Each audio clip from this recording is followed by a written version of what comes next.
Hey, Stand Up Memories has a new sponsor. Don't forget the discount. It's the Cycling Frog, and they make seltzer and iced tea lemonade that has THC and CBD in it, and it's all the buzz without alcohol. How cool is that? And it's delicious, and you get 20% off if you use the discount code SUM20. SUM20. SUM, which stands for Stand Up Memories, 20% off, SUM20, and get your Cycling Frog at cyclingfrog.com. Cyclingfrog.com.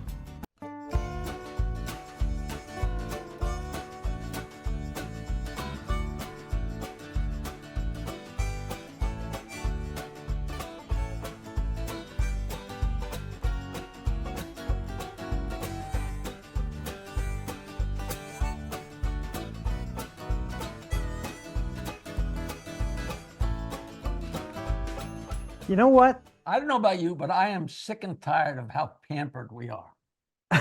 The treatment we get is The just treatment we get is tremendous. spectacular. And I got to tell you something. Go ahead. If I called Hollywood Central Casting and I wanted to cast a guy who's a brilliant writer, humorist, comedian, with just Thank you. That's so nice. No, I'm not talking about you. I'm talking about our guest. The perfect background. You see the couch where a naked woman just before the camera went on, got up and left the room, and all the creativity that goes on in that room. There's drums in the background.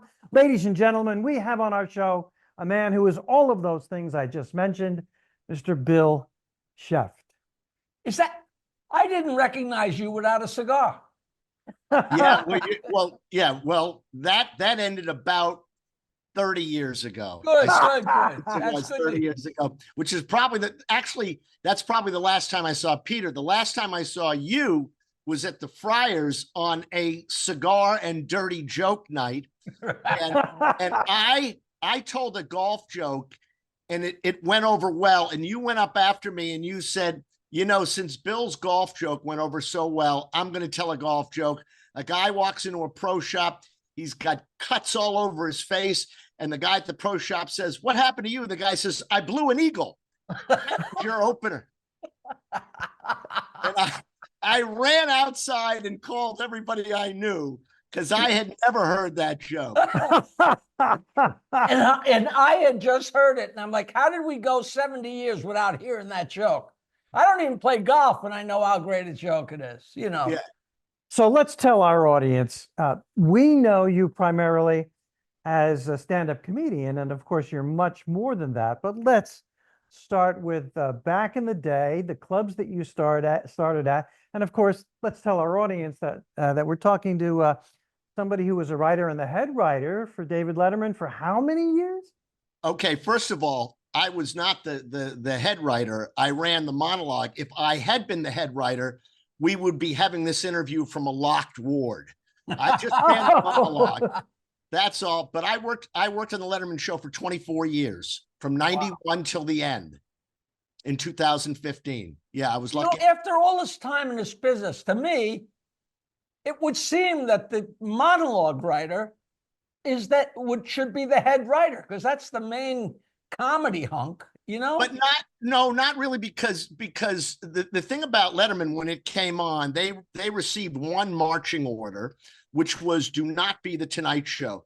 So back at NBC, when it first came on, Dave's monologue was 2 or 3 jokes. And the comedy was all through the rest of the show. You know, Johnny would do the monologue, then he would do like a desk piece, and that was it. But the Letterman show had comedy all throughout the show, even through the guest segments. So the head writer, there was a lot of produced stuff. So that the head writer, you know, it's a big clerical and administrative job. You know, running the monologue was great because I could write the jokes and then I could help put it together with Dave. Wow, that's terrific. Now, were you there going back as far as the morning? No. That the morning show was the summer of 80. I was still a sports writer. I was in Albany, New York, which is, you know, if you've been to Albany, it's not some of God's best work. And I was still a sports writer when I became a comic. And one of the first gigs I did I was at the Rainy Night House with Ah, Peter, and it was 1981 or maybe 82. And I said to Peter, I said, go bet on this. It's 1982. I said, the Daily News will fold within 3 months.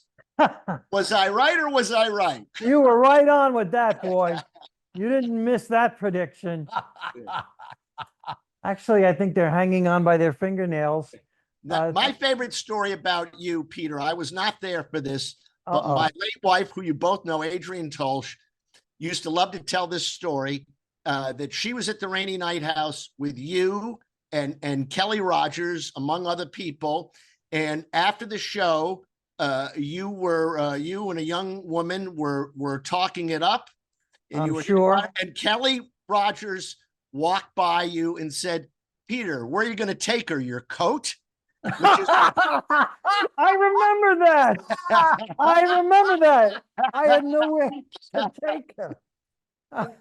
You know, those were hard. That Rainy Night House, it was like a rite of passage. Everybody passed through there, you know.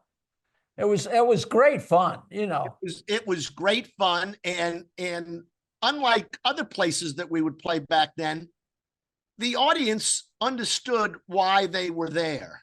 You know, some Yeah. of these places, you know, these Jim Balazzos $55, Jerry Stanley $55 gigs. By the way, everybody got $55 at a Jerry Stanley gig, as you know. I got 40. If Wow. you drove, but if you drove, you got $15 for gas. If you MC'd, you got an extra $10. So if you drove and MC'd, you made more than the headliner. Just classic. Oh man. And part of our pay was a cheeseburger if the cook has time. Yeah. If the cook, right. That's right. If the Yeah, cook, but the Rainy Night House, they were paying attention and they were into it, and they were an actual comedy audience, as opposed to Jerry Stanley's Ground Round, where there's peanut shells on the floor. right. The greatest tribute that you could that a Jerry Stanley club owner could give you was to turn the jukebox off once you got on stage. The greatest tribute that you could get. But I remember somebody told me a story about they were emceeing at a Stanley gig, and somebody and the MC's on stage, and he says to the guy, what do you do for a living? And the guy says, I'm in sales. And then the guy says, aren't you going to say, can you be more vague? And whoever says things says, why would I say that? He said, because every week the guy says that. I love that. So the audience knew the stock lines were coming. Right, I love it. correct, I love it. So which city club were you the most comfortable at? Was Well, Comic Strip or Catch or the No, Improv? Catch. I was, yeah, because I auditioned at Catch in December of 1980, and it took me 6 times to pass audition because the woman that ran audition night thought I was funny but arrogant. Not wrong, but 6 times. But as you know, I got even with her because I married her, and that was Adrian was running. But I, you know, Catch was. I was really lucky to be there then, because that was when it was sort of the center of the stand-up universe, and the shows went till 2 a.m. And it was a wonderful experience. And, you know, you got to see people when they were stopping by or coming in. And this is, of course, I would say that I was sort of a half generation after Jerry and Larry Miller and Carol Leifer, so I was probably like 5 years after, maybe a little at most. Yeah, I mean, and so I got to see him, and of course the first guy that I remember breaking through in terms of monetary was Mark Schiff, because he went out. I think he was opening for Manilow or something like that, and the word came back in 1982. Do you know how much Mark Schiff made last year? $62,000. And everybody's head exploded. Yeah, you couldn't believe that. But the great thing about stand-up back then is the further away you went from Manhattan, the the more you made. You know, Right. you went to Jersey for Jerry Stanley, you got 55. If you went to Long Island, you got 40, and you might get a cheeseburger. But yeah, it was, Well, that's true, but that makes sense because supply and demand. There were lots more comedians in Manhattan wanting to get on.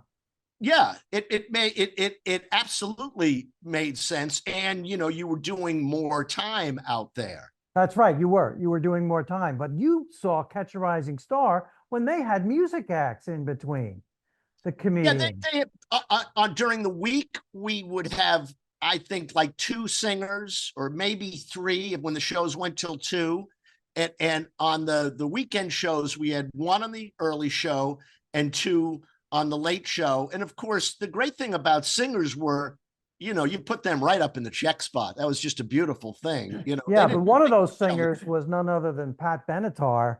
well, Remember? How Pat great? Benatar was there, and of course, Rick Newman, who, as Bill Maher said, built Catch a Rising Star with his own two faces. Bill Maher, Rick Newman wanted her to sing just show tunes, which is, you know, that's it. But my favorite story about Rick Newman is when Catch had been open for 5 years, they did a midnight special there. 5-year anniversary of Catch, and Patty was on it, Belzer, Adrian, David Say, and I think like David Brenner, and they're interviewing Rick Newman, and they say, Rick, you've been open now for 5 years. How many people would you say have been on stage at Catch a Rising Star? And Newman says 50,000. And then the guy keeps going, and of that number, how many would you say have made it? And Rick Newman says half. So 20,000 people had their own series. And, you know, And no problem with that. Oh, I love it. I love it. I love it. He was such a character, you know. A very close friend of mine passed away, not to be a downer, but when I heard about Catch a Rising Star in the Times, I was still a musician, but I heard people can get up and do 5 minutes. So I thought this is exciting. So I put together the best 6 pages I could possibly put together. And this guy that passed away, I grabbed him from my mother's kitchen table and said, come out to the car. I want to read you what I'm going to do at Catch a Rising Star. And I read it to him, and he said, that is the funniest thing I've ever heard in my life. Holy mackerel, is that great?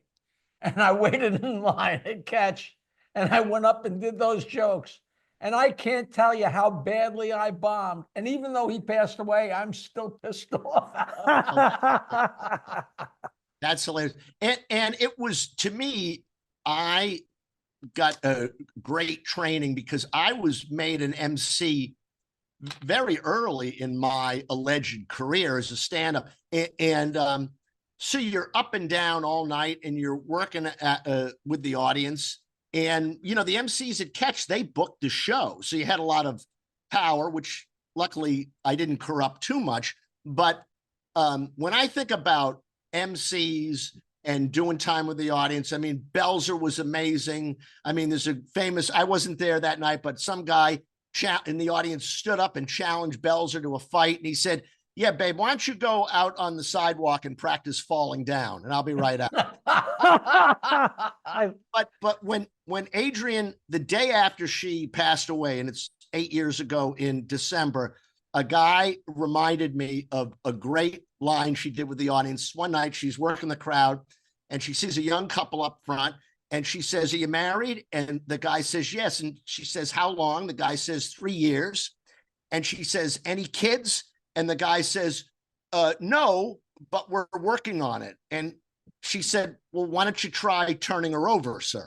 And That's a great line. You know, Belzer developed so many lines as an MC that later on in his career, when he did them, people thought, well, that's a stock line. Why is Belzer doing the stock line? Right, they get adopted. They Yeah. get adopted He created it. yeah, He was simply amazing. And let me just say this real quick. Adrienne Tulsch, Bill's wife, was the first comedian who had made it in the scene, established, to take me aside as a newbie at the comic strip and say some nice things to me about, you know, how things are going. I just had a tough set, and I'll never forget that, because it is so tough starting out. So in other words, So if have she her hadn't come done over. that, you might not be here. Well, I mean, I don't know about that, but because I have a high tolerance for pain, Obviously. but No, I think he'd be there right now I in that think I'd pit. beat Yeah, it. No, but I mean, it was just nice. And she was that kind of a person, and such a wonderful, wonderful comedian. And like Bill says, they ran the show late. They were developing comedians. They didn't care if people were drinking. If there was a body in the room, they'd put you up for two people, right. And when we would go out on the road, when the all of a sudden you could make a career and all the clubs open on the road, and the first couple nights you'd work it'd be a light audience just because they were new or whatever. And I can't tell you how many club owners said to me, the acts from New York, they don't care if there's 6 people in the audience. I said, yeah, because we spend the first 2 years playing to 6 people in the audience. And, So it's common. The comics from LA be like, I don't need this, but when I think a lot, I'm reminded of a lot of Adrian's lines. That one was that she used to say, I went out with a lot of Jewish men. I went out with a guy who was so Jewish, he lived with another guy's mother. And I just good one, good one, I good love one, good that. one. I want to say to a lot of young comedians watch our podcast, and what Bill said about emceeing and how you can learn and how you have multiple cracks at the crowd in between the acts and how you can work new material and just the stage time you get is so valuable. And I can't stand when comedians, especially ones starting out, are snooty about being asked to MC. yeah, It should be a privilege. yeah. Well, there were 3 house MCs when I started: Adrian, JJ Wall, and Bill Maher. And then when Bill did well on the Tonight Show and decided to move to LA, I essentially replaced him. And then JJ moved to LA, and Larry Amoros, who I know you guys know, he replaced JJ. And I think very fondly, it was 5 or 6 years. I spent just about every night of my life there. And, and it was a real meeting place for us. It was a real gathering place. And, look, you didn't want to hang out. You didn't want to, wait and maybe I'll go on and maybe I want, but you kind of did, because that's where we convened. And it was, there's nothing like that. There's nothing like that now. No, I guess there isn't. There hasn't been for a long time. And then after the show, you went to the Green Kitchen. That's right. I ate at the Green Kitchen every night for 5 years, every night at 4. Yeah. And I'm trying to think. One time, Adrian, when she was working at the Strip, she started, like a lot of people, she was a comic, and she worked in the coat check. And so she went on late, and Jackie Mason came in and saw her. And after she get off stage, Jackie Mason said to her, you're very funny. Do you want to have an affair with me? And Adrian said, will it help my career? And he says, no. And she said, well, then forget it. 2 hours later, 2 hours later, she's at the Green Kitchen with whoever she was at, with a couple of comics. And the guy at the cash register says, goes over to Adrian, says, there's a phone call for you. And Adrian picks up the phone. She says, hello. Jackie Mason is in the phone booth on the corner of 77. He says, are you sure you don't want to have an affair with me? 2 hours later. And that is so unbelievably believable. Yeah. He was persistent. He was a hawk. Yeah. Somebody reminded me of a Larry David heckler comeback. He's on stage at the Improv, and he's just, it's Larry. He's bombing, and some guy in the audience yells out, "Hey, your mother fucked my dog. And Larry said, well, I'm sure your dog didn't like it. And Jeez. Oh. Oh my goodness. My goodness. You know, that Catch a Rising Star was so intimidating. Like coming in there and waiting online to get a number to try and get on. And you'd be sitting there waiting for the numbers to go through. And all of a sudden, you're 2 numbers away and it's only 11:45. And you think you're actually going to work to somebody. And all of a sudden, here's Richie Gerstein or here's David Brenner. And they'd get up and do an hour. right. And when they walked off, the place would empty and you worked to 4 people and it was just so disheartening. But what people don't understand about Catch a Rising Star is you knew where you were in the pecking order. And I saw multiple times somebody like Jerry Seinfeld is next. He's going to be on in a couple minutes. The door opens, Belzer walks in, Jerry Right. sits down. He totally understands. Right. But also while I was there, you know, comedy became bigger. And so there were more like auditions. So as an MC, you couldn't always put up the acts you want. You wanted Right. to because people were in to see other people. And, you know, you couldn't deprive them of that. So one night, and it's packed, and I got to put somebody on at 10 o'clock that really should not be on at 10 o'clock, but somebody's in to see him. Yeah. And he starts in and they start leaving. If you remember Catch a Rising Star, if you see that, there was one door out about Yep. as big as that thing, right? So there's one door and people start leaving. And I mean, it's at that door walking out, it's 3 across and 6 deep. And I'm sitting over here at the MC's chair and it's just a stream of people walking out. And from the other way, I see like a foot and then a hand and then another hand. It's a head. It's Jimmy Valley. And he's coming through all these people leaving. He finally gets through. And he comes up to me and said, I had a little trouble getting in. How's he doing? Were you there, Bill? Were you at Catch a Rising Star the night an audience member threw a glass at Jerry Seinfeld? Were No. you there that night? I will never forget that night. It was, you can imagine this. Why'd you throw it? I didn't throw it, but I was there.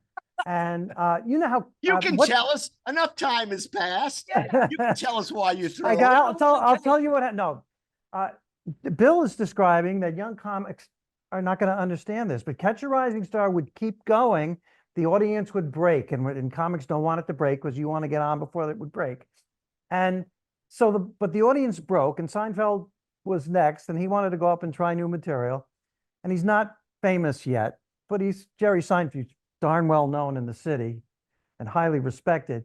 And he goes up, and it was really half a room. Remember towards the bar, that half was pretty populated and laughing at Jerry. And then on the left side, there was one table in the middle of nothing. Kind of no man's land. That's just kind of how they broke that night. And Jerry is doing well for the audience that stayed, half the audience.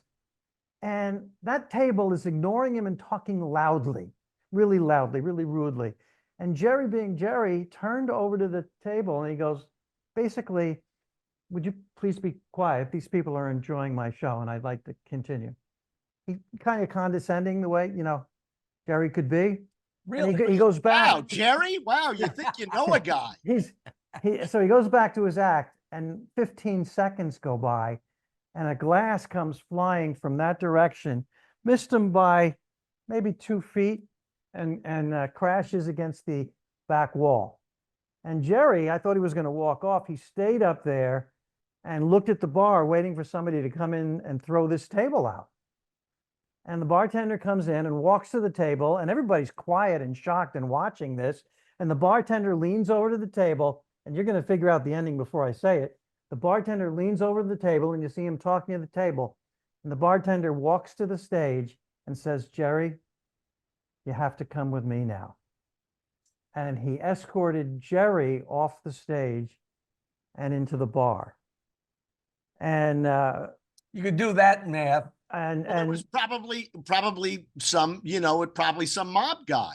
It was probably some mob guy like, Joey Zipper or so. I remember, and by the time I got there, the mob, had just moved out, and you'll pardon the expression, Richard Fields came in. Eddie Rabin once had a great line. He said, "I just saw Rick Newman's favorite movie, Killing Fields." But at any rate, so Adrian would say the day after the mob left, the Board of Health came in and they saw that the sprinkler system was painted on the ceiling. So all that protection, but they would still come in. The mob would still come in because they could. They felt you'd be sanctioned. you'd be emceeing, and you would say, "Well, there's a well-dressed gentleman over here. Hi, sir. Where are you from?" And you would just hear "next," and it's like, okay, that's a mob. Hey, Bill, I'm getting signals here. We really want to have you on again. This man is a novelist, a sports writer. We haven't even touched that. Yeah, I feel like we barely scraped the surface here. This time flew by, and we'd love to get you on again. Will you do it? Will you? Well, how can I put this subtly? I'm available. So are we. So that's right. So are we. You are absolutely, back then and now, so funny. Today's show was about you being a stand-up, but you've had a diverse life. This guy's been sports writer, a novelist, and were you a female impersonator in New Orleans for a while? Well, one of several, but yes. Hey, Bill Scheft, you are so funny and terrific. Thank you for coming on Stand Up Memories. My pleasure. Thanks. Good to see you guys. Take care. See you next time. All right.